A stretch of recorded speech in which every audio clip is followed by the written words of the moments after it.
Alors, lorsque j'ai parlé tout à l'heure de Bukhari, j'ai dit que le Sahih de Bukhari, c'est le livre, comme disent tous les savants, c'est le livre le plus authentique après le Coran. C'est le livre le plus authentique après le Coran. Donc lorsqu'on dit rapporté par le Bukhari, c'est qu'il est authentique. Mais, attention, est-ce que ça veut dire que le Bukhari est infaillible? Là, est-ce que ça veut dire que son recueil est infaillible? Oui ou non? Là, il peut commettre des erreurs.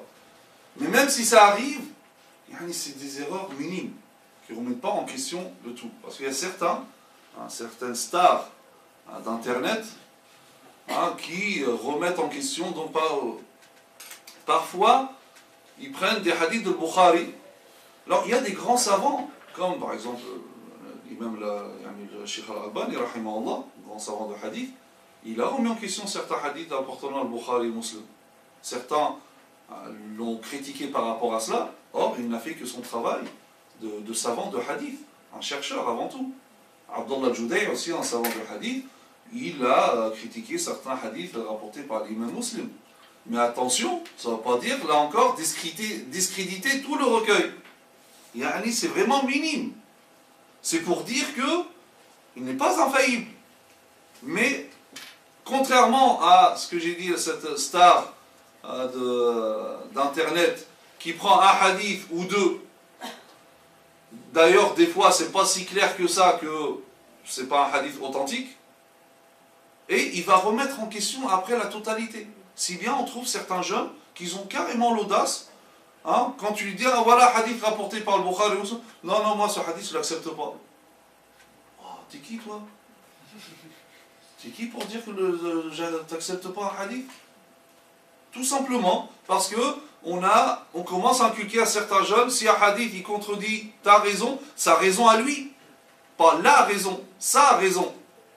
Lui non, moi je ne l'accepte pas. Et là, ça devient grave. Là, c'est-à-dire qu'on va juger les hadiths selon notre propre passion. Selon se dit, ma raison, c'est ma passion, ce que moi je veux. Donc si ça correspond à ce que je pense, je prends le hadith. Si ça ne correspond pas, je le rejette. Donc, on est d'accord qu'on peut trouver certains hadiths qui sont critiquables. Et ça ne remet pas en question l'authenticité de Bukhari ou de Muslim.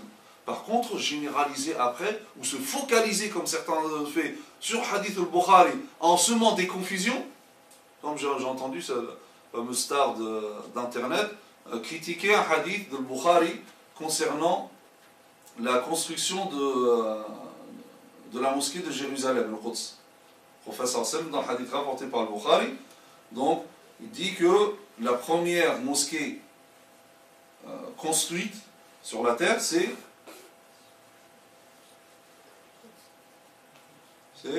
mosquée de Paris, non? C'est laquelle? Hein?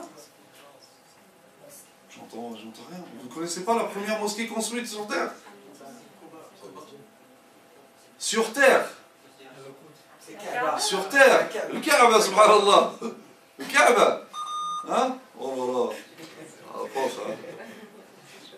Et le hadith, il dit, ensuite la mosquée de Jérusalem. Les compagnons disent au prophète sallallahu alayhi wa sallam, il y avait combien d'années?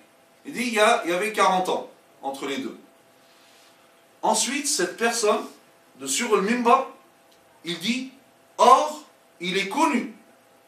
Ijma', il dit, c'est un consensus, que celui qui a construit le Kaaba, c'est Ibrahim alayhi salam.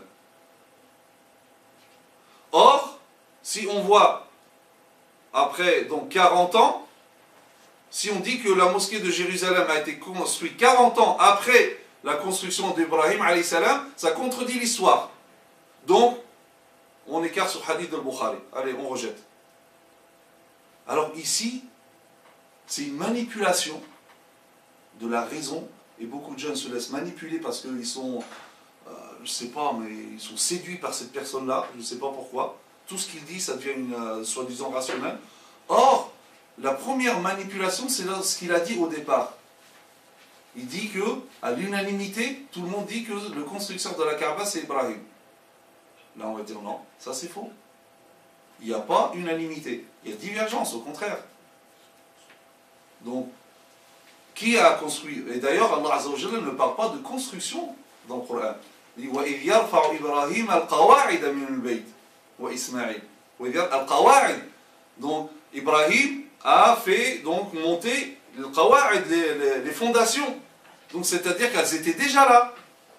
Lui, il n'a fait que des faire réapparaître. C'est pour cela que certains, donc il y a divergence, certains récits disent que c'est les anges qui ont construit le Kaaba lorsque Allah Azza wa Jalla a fait descendre Adam alayhi salam sur terre. Donc ils lui ont construit un lieu de prière. D'autres disent que c'est Adam alayhi salam lui-même qui l'a construit. D'autres disent que c'est Shif, l'un des enfants de Adam alayhi salam. Donc pourquoi avoir voulu que les gens croient que Ibrahim alayhi salam c'est lui qui l'a construit d'une manière unanime, et pour trouver cette contradiction historique? Non, parce que si on prend les autres récits, bah, c'est probable, il n'y a pas de contradiction historique par rapport à ce récit-là. Donc on n'a pas le droit de rejeter comme ça un hadith rapporté par Al-Bukhari sans argumentation, sans rien, d'une manière hâtive comme ça, comme certains le font. Donc ça, c'est vraiment très dangereux. Maintenant, comme j'ai dit, le Bukhari n'est pas infaillible, mais attention, il ne faut pas aussi discréditer le Bukhari, sinon après, ben, effectivement, on se trouve sans source.